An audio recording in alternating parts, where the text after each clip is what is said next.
let's just do one more idea in this Mishnah. The beauty of Pirkei Avot is that a lot of times the Mishnayot have been explained in so many different ways that there's an opportunity to appreciate different perspectives on the same Mishnah. So let's explain another approach to this Mishnah. Okay, and we're going to focus mainly on the term pras and appreciate it's what it means. So here we'll just quickly read just to get an idea of what we're talking about. It says, Al tiyu ka'avadim hamisham shel hazarav al manal lekabel pras. Don't be like avadim that serve God to receive a pras, a bonus, a reward, however we want to understand it.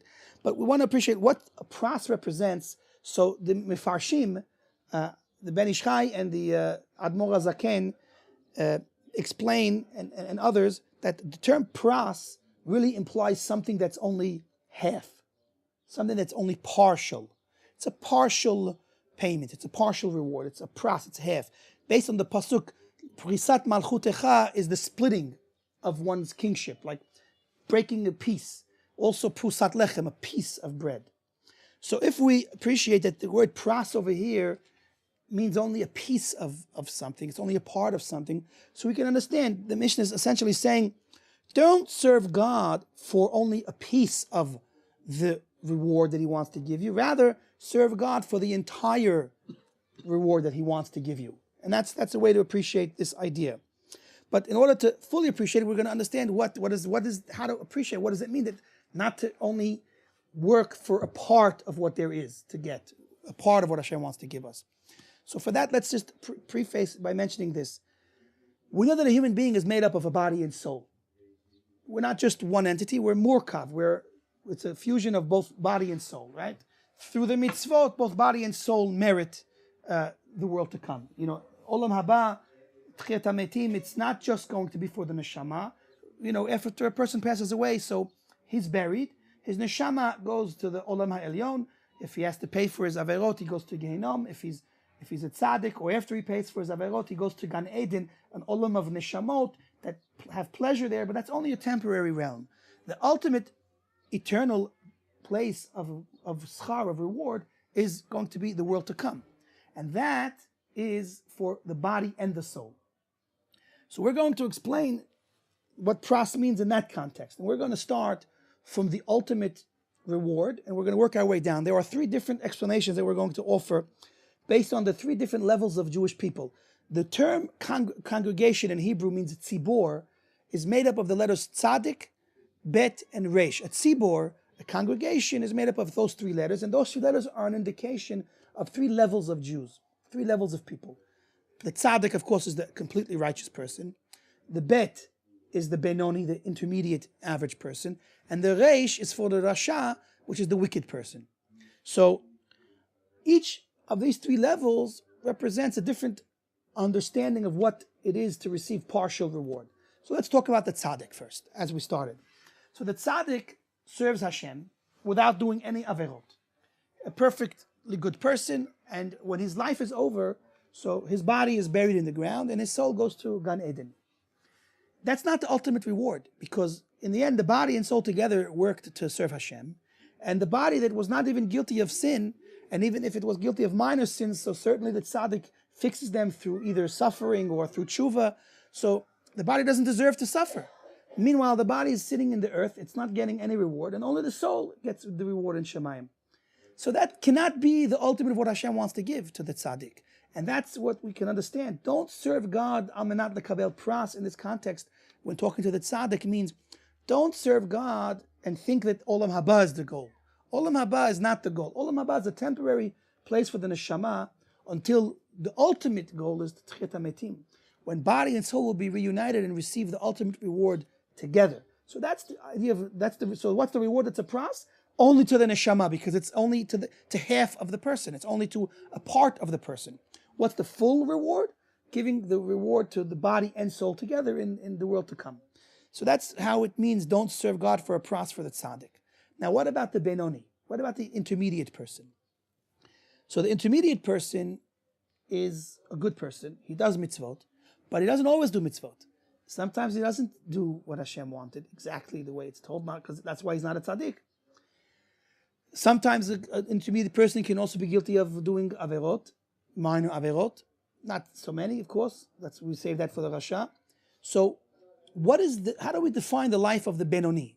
So in the moments that he's doing a mitzvah, so then certainly his body and soul is involved in serving Hashem. But in the moments that the average person is involved in the world and he's not doing that for Hashem, he's not doing that in order to fulfill the will of God, so in those moments he's fulfilling his own will. He's doing what he wants for himself. And in those moments, he's not serving Hashem, and certainly he's not doing he's not serving his body and soul. In those moments, when he's using the world for its own sake, he's only feeding his body. And when he feeds just his body, so he's only feeding half of him. He's only taking half of what he could be taking. So when a person is doing a mitzvah, he's feeding his body and soul. That's that's not a process, not partial food, that's a full reward. When he's feeding only his body by using the world for its own sake, for selfish reasons, not to do a mitzvah, not to do what Hashem wants, then he's only feeding his body and his soul is not getting anything. So we could appreciate what a pras is for the Beinoni is when he's not getting his body and soul involved in doing a mitzvah. So how does the Beinoni receive not a pras but the whole reward? When he uses this world for the sake of heaven. That's the mitzvah of Kedoshim Tiyu, that we're supposed to be kadosh, we're supposed to be holy, even in our mundane involvement, even in worldly matters.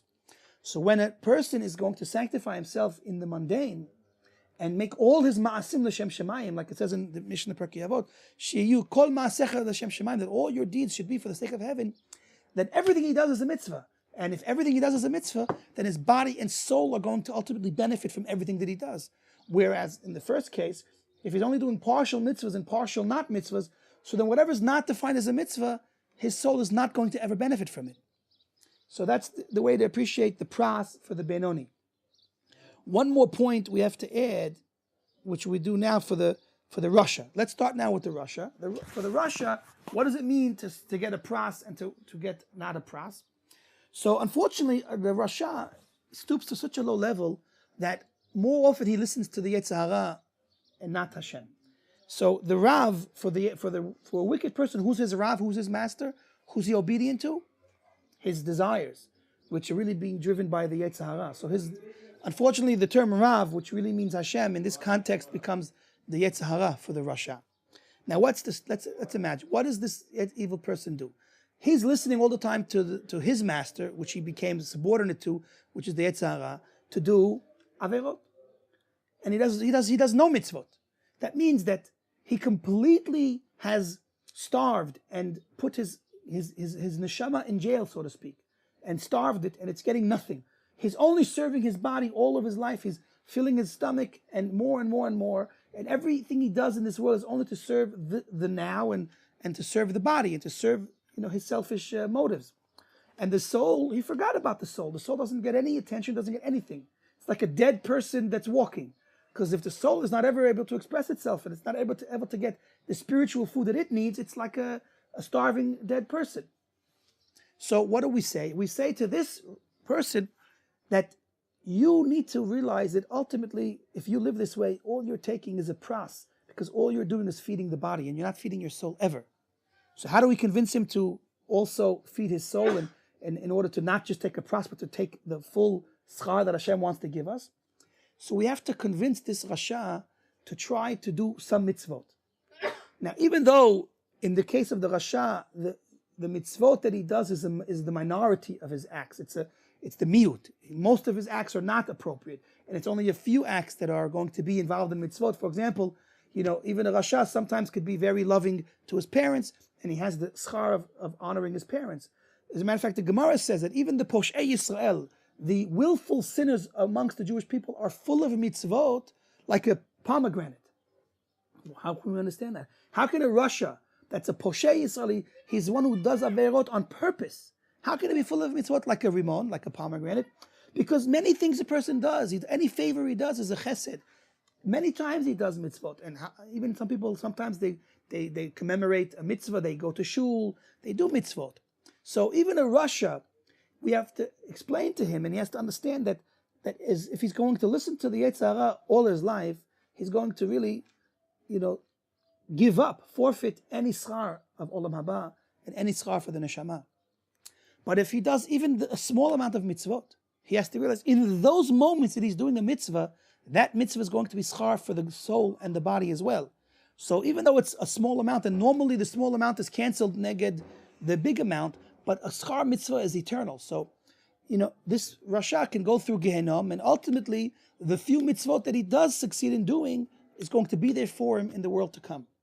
This is an important message to give to people, because a lot of people, they give up hope on themselves. They read Pirkei Avot and see about the lofty levels that a person can reach, and they give up. They say, I'm a lost cause. How can I compete with these great tzaddikim? And certainly I've lost my share in the world to come. And that is wrong. The Mishnah, Pirkei Avot learning, starts out with a quote from another Mishnah from Sanhedrin that says that every person from Israel has a chelik in the world to come. And according to the Machzor Vitri, one of the Rishonim, he explains why does the minhag to read Pirkei Avot begin by telling us about the schar of Olam Haba? Exactly for this point, to remind those that are on a low level, don't think that because you're on a low level, you're not going to be involved in the world to come. Because the little good that you do, even if it's a smaller amount than the tzaddikim, still that has eternal merit, and you will merit a place in the world to come through your good deeds. And here too, we want to say on the lowest of levels, because we must explain each of these mishnahs according to all of us. So the Rasha'im, how can they learn and benefit from this mishnah? By understanding that if they will succeed in overcoming their evil inclination and their desires, even a little bit, to do some mitzvot for Hashem, that will give them an eternal reward, which is not going to be just a pras, but it's going to be a complete reward in the world to come. And so with this approach, we have succeeded in explaining what it means to receive half a reward or a whole reward for each of the three levels that we are going to generalize all of Klal Yisrael into. The tzaddik's message is, even though you serve Hashem all the time, the reward of Olam Haba, where it's only for your neshama, that's not enough. It needs to be, the ultimate purpose is Olam Haba, where the body and soul will reward together. For the Benoni, the message is that you cannot only choose to serve God part of the time that you're in this world, you have to train yourself and reach the level of serving Hashem all the time. And when you do that, that means that you're earning a full reward, because your body and soul are always having a hana, a benefit from your involvement in the world. But if you're only going to involve yourself in the world for your body's sake, then in those moments, your soul is not going to get anything for it.